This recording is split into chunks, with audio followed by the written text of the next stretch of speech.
VOA Afrique. Hello, hello. Bienvenue les amis, c'est vous et nous.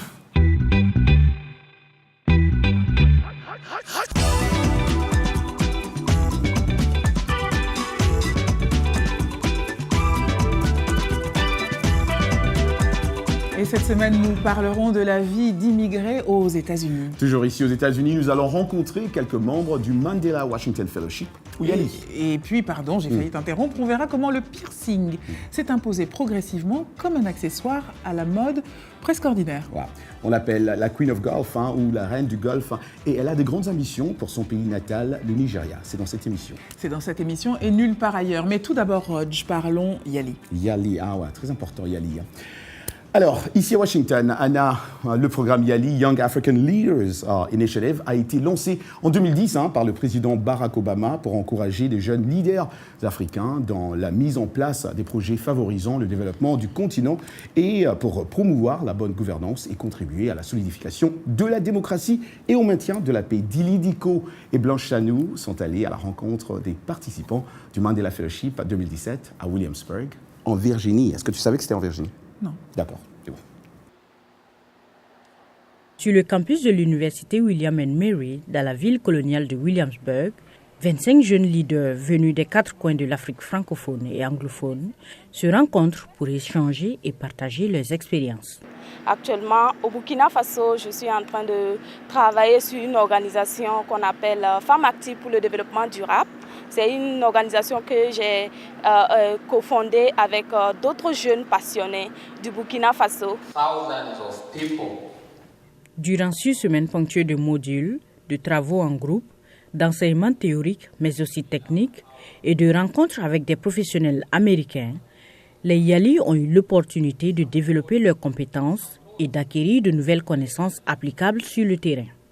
Intense, juste en un mot, intense. Indescriptible en fait dans un sens où après cette intensité n'est pas forcément de moi mais beaucoup plus des participants. It is about what you think, what I think. Les participants ont eu l'occasion de partager leurs expériences avec un public curieux. Actuellement, je coordonne un projet sur l'implication des jeunes dans les groupes extrémistes violents. Là, le but du projet, c'est de voir pourquoi et comment les jeunes se retrouvent dans les groupes extrémistes violents. Si on a une connaissance de pourquoi, des motivations, on pourra s'assurer que les décisions qui sont prises, les politiques, mais aussi les stratégies sont adaptées au contexte, mais sont aussi plus efficaces dans la lutte contre l'extrémisme violent. Des échanges, une belle atmosphère, de nouveaux contacts. Ces jeunes ont fait du networking à l'américaine. Rencontrer des jeunes m'a permis d'élargir mon réseau, c'est-à-dire au niveau du networking, comme on le dit ici en anglais, et de pouvoir discuter des problèmes de l'Afrique. La journée de travail touche à sa fin. Séraphine se rend dans son dortoir pour se refaire une beauté.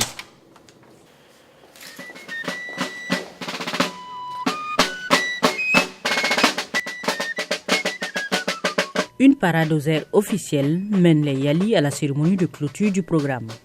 Diplôme en poche, les Mandela Fellows tournent une page et ouvrent la porte à une nouvelle étape.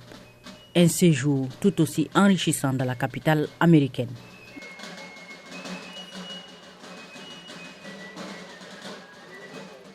Ah, ça rappelle des souvenirs.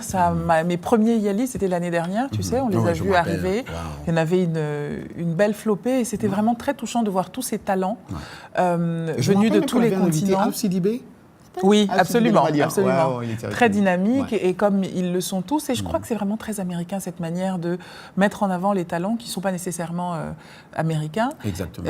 C'est une initiative que je vois un peu moins du côté français. Ah bon? Oui, c'est vraiment typiquement américain cette manière. Et puis c'est une telle fierté de les voir tout ce Et hier, bouquet de talents. Hier, quand tu n'étais pas là, bien sûr, tu nous as beaucoup manqué ici, mais je suis allé rencontrer quelques YALI parce que c'était l'ouverture ici à Washington. Oui. Et on est allé rencontrer quelques YALI et quelques membres du gouvernement, du département d'État, qui ont dit qu'ils pourront continuer avec ça programme. va continuer, oui, exactement. Même sous Donald Trump. Exactement. Bon, pour ceux qui nous regardent en Afrique et qui étaient un peu dans l'hésitation, sachez que vous pouvez continuer à être fabuleux. On vous suivra. Toute autre chose maintenant. Aux États-Unis, le nombre de personnes âgées est en nette augmentation et ce vieillissement de la population touche aussi bien ceux qui sont nés nés aux États-Unis que ceux qui sont venus d'ailleurs, un peu comme toi, donc tu vas vieillir ici. À New York, les immigrés première génération seront majoritaires d'ici 2020 et les services qui leur sont culturellement dédiés ont du mal à suivre. Regardez. Au centre d'Essie pour personnes âgées, les Bangladais du 3e âge peuvent faire des rencontres, prier, manger halal et faire du sport 3 fois par semaine. Les Bangladais font partie de la vague la plus récente d'immigration aux États-Unis et pour eux, la langue peut être une barrière, en particulier pour les plus âgés. À mon arrivée ici, je ne connaissais pas un mot d'anglais, même maintenant. Et chaque fois que je vais me coucher, je me demande comment je vais bien pouvoir communiquer avec les gens le lendemain. Pour le chercheur Christian González Riviera, l'isolement est le lot commun des personnes âgées migrantes, en particulier si les services culturels et leur langue d'origine sont rares. Très souvent, vous verrez des personnes âgées qui se sentent isolées parce que leurs petits-enfants ne parlent pas leur langue. Ils se retrouvent plongés dans une culture éloignée de la leur, où leur rôle d'aîné est différent de celui qu'il était dans leur pays d'origine. La Maison Inde, une organisation laïque, gère le foyer de personnes âgées et propose des programmes de lutte contre l'isolement. Les doyens vivent en famille et une partie n'a droit ni à la sécurité sociale, ni aux allocations fédérales. Nos compatriotes sont plus conservateurs, religieux et très famille. Alors ils veulent être en famille. Mais c'est très difficile de vivre avec la famille de nos jours parce que leurs enfants, qui les ont amenés au foyer, sont eux-mêmes sous le seuil de pauvreté.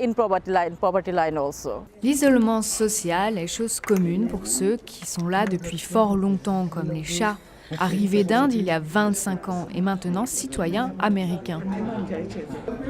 Il faut se développer, apprendre à parler avec les autres, à bien se comporter, s'occuper, se trouver ce qui marche et comment se divertir.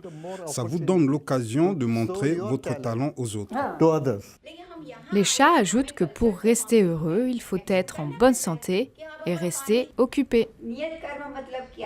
C'est très important, très intéressant à savoir que Roger Montou va vieillir dans ce pays. Mais heureusement que moi je parle déjà anglais. Je me débrouille. Tu es conscient que tu parles de toi à la 3e personne? Oui, j'aime beaucoup. Tu t'appelles Roger Montou ou Alain Delon? J'adore parler de moi à la 3e personne. Très bien. C'était juste. Mais tu sais pourquoi ce nombre de vieux accroît dans ce pays? Je crois que c'est parce qu'il y a des parents, enfin nous, les étrangers, quand nous venons dans ce pays, on veut aussi amener nos parents. C'est logique et tout le monde fait ça. Et du coup, quand les parents viennent, c'est un peu trop tard pour apprendre une autre langue. Trop tard, je ne sais pas, mais c'est compliqué parce qu'ils ne sortent pas, ils sont intimidés par l'extérieur, les enfants travaillent tout le temps, les petits-enfants sont à l'école, donc ce sont pas du tout les mêmes façons de fonctionner que dans le pays d'origine. C'est vrai. Pas simple. Hein. Pas simple en tout cas. Courage. Nous partons en RDC à présent pour découvrir une tradition locale. Chaque saison sèche, les femmes des Makwacha peignent sur leur case des scènes de la vie quotidienne. Un art mural qui a engendré presque par accident une petite industrie touristique dans une région minière troublée par des tensions politiques. La tradition du kushiripa consiste donc à crépir les murs des cases avec l'argile mélangée avec de l'eau ainsi que des pigments naturels. Les murs racontent, comme vous le voyez d'ailleurs, des scènes de la vie du village. Elles utilisent, je l'ai dit aussi, j'aurais dit des pigments naturels. J'aimerais tellement qu'elle fasse ça chez moi. Non? Ça serait très important, c'est vrai. Toi, t'aimes beaucoup l'art, t'adores l'art. Donc tu sais que je suis passionnée, mais j'imagine un mur de mon salon avec ça fait par des femmes de ce village, tu imagines? Ce serait la classe totale. Tu peux faire ça pour moi, pour mon anniversaire? Je fais ça pour toi. Tu m'en trouves 2, 3, tu les fais venir? C'est ce que tu ne sais pas de moi, je suis aussi artiste. Non, pas toi que tu le fasses. Tu fasses venir ces femmes-là. Ah non, je vais faire ça mieux qu'elle. Non. Passons à autre chose, puisque nous n'arriverons pas à être d'accord dessus. C'est le moment qui nous met tous d'accord, et nous et vous, le moment consacré au numérique, et ça s'appelle #vous et nous. Dili Diko est avec nous pour en parler. Bonjour Dili. Hello Anna, hello Roger, hello, comment allez-vous? Ça va bien? Et ces vacances? Excellent. Ah merci, très bonne question. Toujours trop court. Anna, tu étais en vacances? Oui. De quoi allons-nous parler? Alors cette semaine, on a demandé à nos téléspectateurs que faites-vous pendant vos vacances? Racontez-nous. Voilà. Wow. Et on a eu vraiment beaucoup de réponses. Je suis très curieuse. Découvrons. On commence par le Burkina C'est Seydou Traoré qui nous dit de Ouagadougou. Chez nous au Burkina, pour les enfants d'agriculteurs, les vacances sont le moment d'aider sérieusement les parents au champ pour qu'ils puissent payer les frais de scolarité. Eh oui. Ouais. Ça sonne pas très vacances, tout ça. Mais en fait, j'ai pris celui-là parce que c'est un commentaire qui revient très souvent. Ouais. Les enfants qui aident leurs parents au champ parce qu'il faut justement se préparer pour la rentrée, pour pouvoir acheter les fournitures scolaires. Ouais, voilà. Et du coup, je suis d'accord avec Anna, parce que ce ne sont vraiment pas de vacances. Hein. Mais pour les enfants, ce ne sont pas vraiment des vacances. Je me souviens que le musicien camerounais Blik Bassi me racontait ça quand il était au Cameroun. Pendant les vacances, ils allaient aider au champ. Alors au début, il râlait. Maintenant, adulte, il s'est rendu compte de la richesse que ça lui apportait. Mais sur le moment, c'était un peu dur. Memories. Ouais. Commentaire suivant. Alex nous écrit d'Abidjan et il nous dit « Pendant les vacances, je visite les belles plages de Bassam et d'Assini. Elles sont magnifiques. » Je confirme. Très beau. Effectivement. Ah, t'as déjà été ? Oui. Enfin, dernier commentaire, c'est Brahim qui nous écrit du Tchad.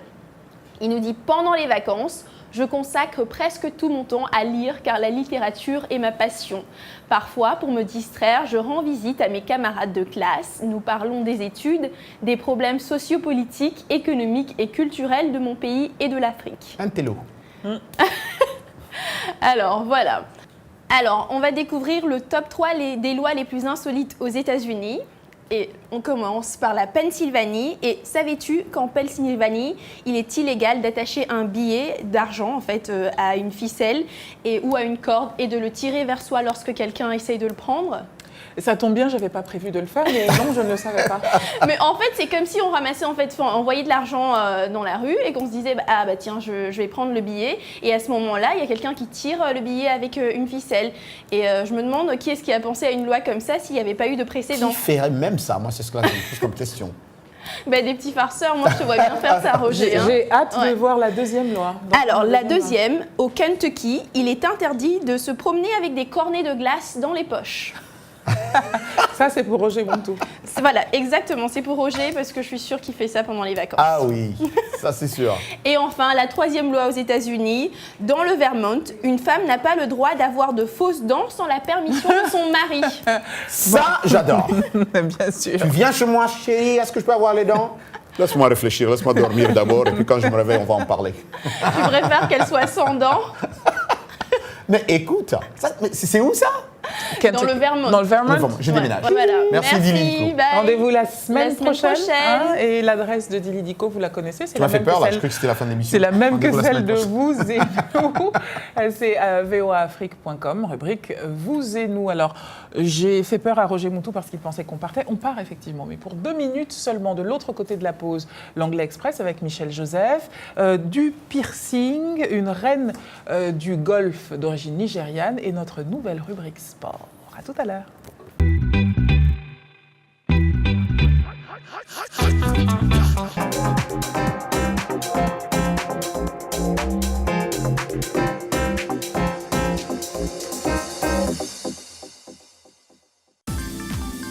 La VOA sur votre portable avec l'application Mobile Streamer. Écoutez nos programmes n'importe où, quand vous le voulez. C'est gratuit avec Internet. L'application est disponible sur iPhone ou Android. Ou alors, composez les numéros de téléphone suivants.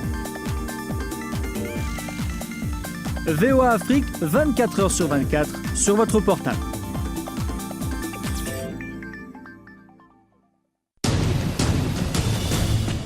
En plus de nos programmes sur FM et ondes courtes, La Voix de l'Amérique est en votre compagnie 24 heures sur 24 sur Internet. N'Djamena, d'une trentaine de représentants d'un syndicat d'étudiants. Notez notre nouvelle adresse voaafrique.com. Tous les derniers développements sur l'actualité africaine et mondiale. Reportages photos et vidéos et vos commentaires sur voaafrique.com. À tout de suite. Washington Forum, c'est votre rendez-vous avec l'actualité. Pendant 30 minutes, nous vous emmenons au-delà des grands titres avec différents points de vue. Nos correspondants vous apportent un regard en profondeur sur l'information. On va plus loin sur les sujets qui vous touchent, politique, société, culture. Et le tout avec des invités qui viennent de tous les horizons auxquels on pose des questions inédites. Washington Forum, c'est sur VOA Afrique.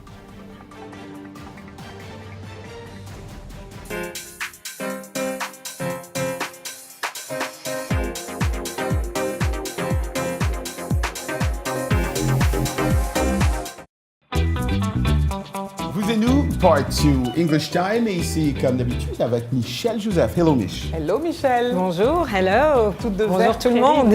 Green. Couleur de l'espoir. On en a bien besoin. Hein? Surtout toi, Montou. L'espoir, l'éducation, toutes sortes de choses. Oh, est-ce que c'est le programme de l'Anglais Express? De quoi on parle? Eh bien, on retourne au tableau d'accord. Pour justement parler de ces mots qui se ressemblent, qui ont la même sonorité, qui ont parfois le même sens, mais qui ne sont pas tout à fait égaux. Par exemple, further et farther. Bon, pour farther contient le mot far, qui signifie loin. Donc, far, on reconnaît tout de suite. Further, ça ressemble à farther et on se demande comment est-ce qu'on se sert de further. Je vais lire en anglais. Further cannot be measured. Further ne peut pas être mesuré. It is metaphorical, c'est métaphorique. En fait, on s'en sert au sens figuré. Further, on s'en sert au sens figuré, nous allons voir tout à l'heure. Farther, qui contient le mot far, loin, describes a measurable distance. Ça décrit une distance qu'on peut mesurer. OK, vous êtes prêts pour des exemples ou vous en avez vous-même? C'est parti. Non, on a hâte d'entendre les exemples. I can walk farther. Je peux marcher plus loin. Donc c'est physique. Je ne sais pas si j'ai le droit de bouger, mais bon, voilà. Donc, farther, c'est physique. On peut mesurer la distance. Exemple, pour further, I can speak further on the subject. Je peux parler en profondeur du sujet. D'accord, donc l'un est physique, l'autre est intellectuel. Voilà. L'autre, on se sert de further au sens figuré. Mais on parcourt une certaine distance. Et les deux parlent de profondeur. Voilà, de profondeur, que ce soit physique ou au sens figuré. C'est entendu. Je crois que Roger a un exemple. Non, j'ai une question. Une question, très bien. Une personne qui regarde ça chez lui à la maison et se pose la question, father, père, et farther, comment tu différencies la prononciation? Ah, ok. That's a good one. Father, il y a un R, enfin c'est subtil, mais on l'entend quand même, farther.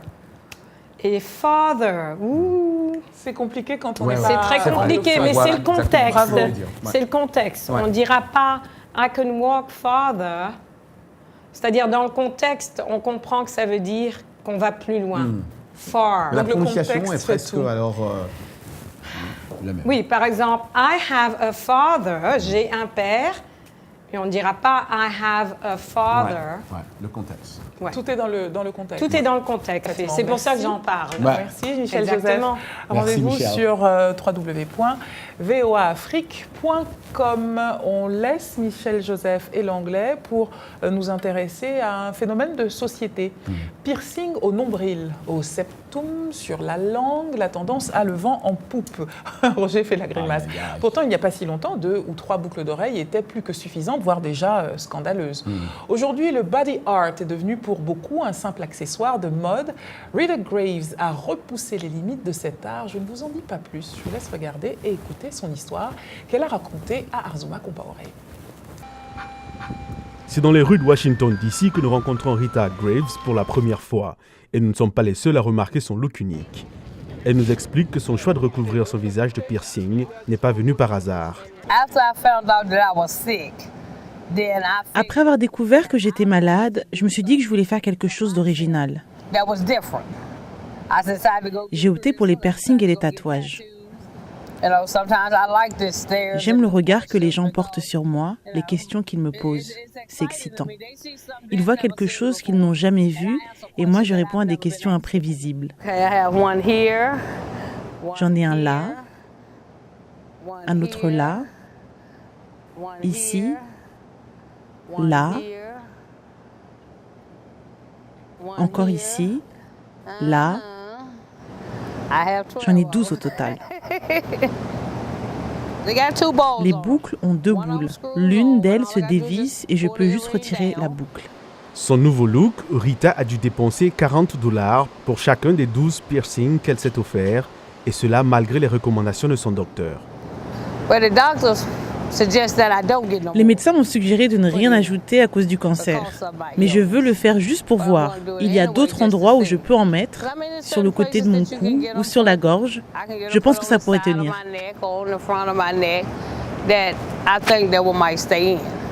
Un amour pour ses piercings et ses tatouages dont elle assume entièrement les conséquences. Je n'ai pas beaucoup d'amis, je donnerai tout pour aider mon prochain, mais je pense qu'avec les piercings et l'air que cela me donne, la plupart n'osent pas m'adresser la parole. Mais on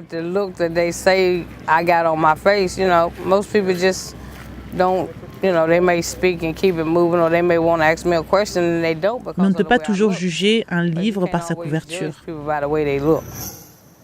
Waouh, Anna, quand je pense que, tu vois, moi, avec juste ça, j'ai eu des problèmes avec mes parents. Juste avec cette oreille. Alors tu imagines. Ouais, exactement. Et du coup, avec ce qu'on vient de voir, waouh. C'est particulier, hein. C'est intéressant. Enfin, moi, je suis toujours fascinée par ce besoin de sentir les choses aussi intensément dans le corps. Qu'est-ce que tu dirais, toi, à un frère ou à ton fils vient dire « Maman, maintenant, je veux faire ça là ou là » Sur les piercings, c'est quand même difficile parce que mes fils sont grands. Oui. J'essaierai de comprendre. Je crois que je me sentirais un peu mal en tant que mère. En tant que mère, c'est ce que parce que je me dirais que c'est qu'il a certainement besoin de ressentir les choses avec une intensité un peu hors norme. Ouais. Et comme toutes les mères, je me dirais qu'est-ce que j'ai mal fait pour qu'il... Alors que ça n'a pas forcément de rapport, je sais pas. Peut-être juste qu'il veut être comme ses amis à l'école ou c'est interne, il y a un besoin d'extérioriser quelque chose. Exactement. Alors, maintenant, avec plus de 200 trophées en 17 ans de carrière, Uloma Mbuko a pour ambition de faire du Nigeria une grande nation des golfeurs, celle qu'on appelle Queen of Golf, où la reine du golf dispense des cours à des futurs talents. Et Kiabadou. Près de 30 jeunes âgés de 3 à 16 ans sont sur le terrain de golf chaque dimanche matin pour pratiquer leur passion. Ils sont venus ici chaque semaine pendant presque un an pour apprendre les règles du jeu. Mboko est le professeur principal dans le programme de formation pour débutants. En 17 ans, Mboko a joué au golf à travers l'Afrique, finissant parmi les meilleurs dans presque tous les tournois et atteignant un niveau accessible à peu de femmes au Nigeria. Nous savons tous que le Nigeria est un pays d'hommes. Les femmes sont traitées comme si elles n'existaient pas. Mais nous existons bel et bien. Dans l'idée collective, nous sommes faites pour la cuisine. Mboko a grandi dans une famille de classe moyenne et comme ailleurs, le golf au Nigeria est réservé aux personnes aisées. C'est environ 1 600 $ américains et ça couvre juste le montant de la cotisation. Un joueur de golf doit payer l'accès aux installations, au club de golf et payer la formation, son chariot, les vêtements et l'équipement. Mboko a pu attirer des sponsors pour sa formation. Les étudiants comme Stella Kadiri disent qu'ils sont consacrés. Je suis ici du lundi au vendredi. Je suis allée dans les différents Ladies Open dans le monde et j'ai gagné. Quand je vois ma médaille, cela m'inspire, me donne envie de jouer plus. Mboko dit qu'elle veut voir un jour tous ses étudiants sur des terrains professionnels. Tu sais, c'est l'une des choses les plus intéressantes quand on voyage, quand on change d'univers comme je l'ai fait entre la France et les États-Unis, ce sont les différences culturelles. Et aux États-Unis, en France, le golf est très très élitiste, alors qu'ici, c'est vraiment beaucoup plus populaire. Alors bien sûr, il y a une poignée de gens qui sont dans l'élite, mais enfin, tout le monde peut y jouer. Tu veux jouer avec moi ce week-end ? Non. Sport toujours, notre nouvelle rubrique sport. Je vous l'avais annoncé avant la pause, c'est maintenant, et ça s'appelle Sportissimo.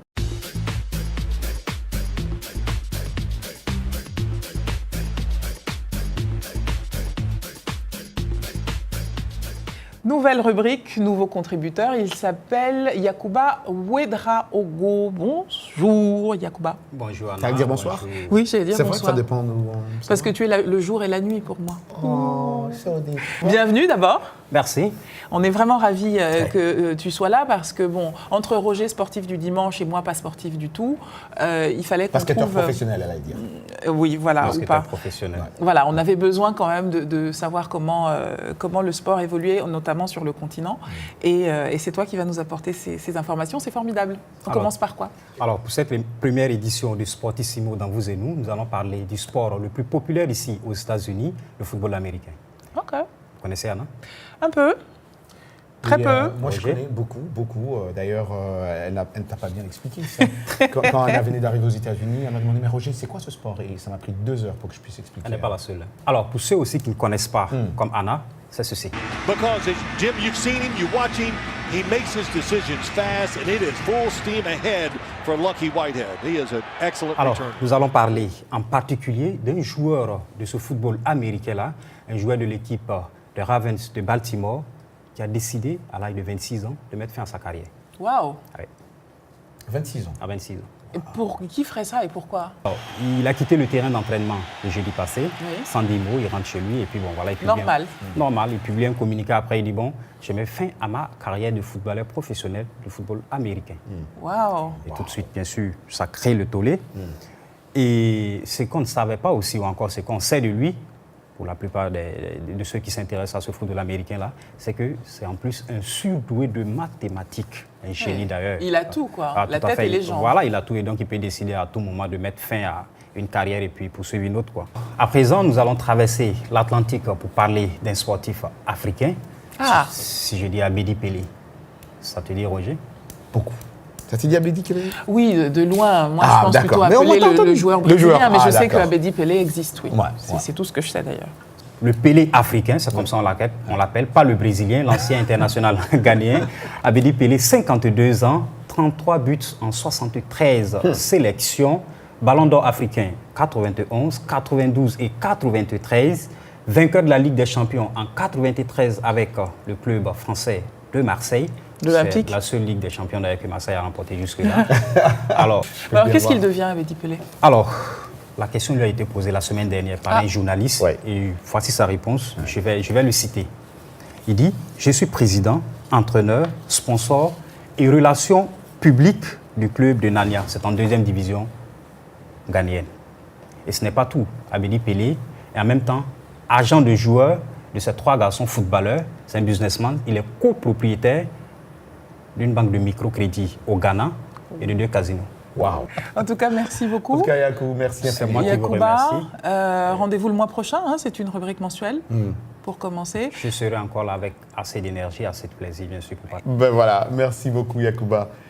Et voilà, c'est déjà la fin de cette émission. On dit merci à tous nos téléspectateurs et comme d'habitude, on vous dit rendez-vous la semaine prochaine.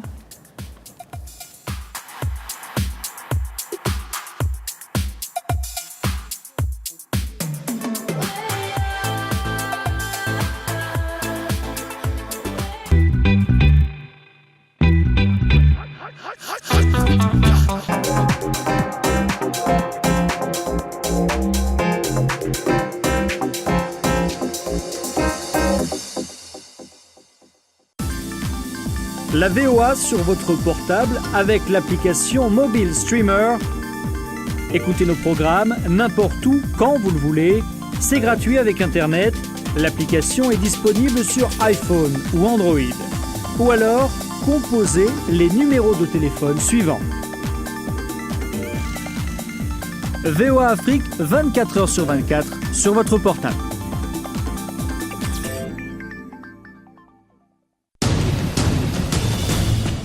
En plus de nos programmes sur FM et ondes courtes, La Voix de l'Amérique est en votre compagnie 24 heures sur 24 sur Internet. N'Djamena, d'une trentaine de représentants d'un syndicat d'étudiants. Notez notre nouvelle adresse voaafrique.com. Tous les derniers développements sur l'actualité africaine et mondiale. Reportages photos et vidéos et vos commentaires sur voaafrique.com. À tout de suite. Washington Forum, c'est votre rendez-vous avec l'actualité. Pendant 30 minutes, nous vous emmenons au-delà des grands titres avec différents points de vue. Nos correspondants vous apportent un regard en profondeur sur l'information. On va plus loin sur les sujets qui vous touchent, politique, société, culture. Et le tout avec des invités qui viennent de tous les horizons auxquels on pose des questions inédites. Washington Forum, c'est sur VOA Afrique.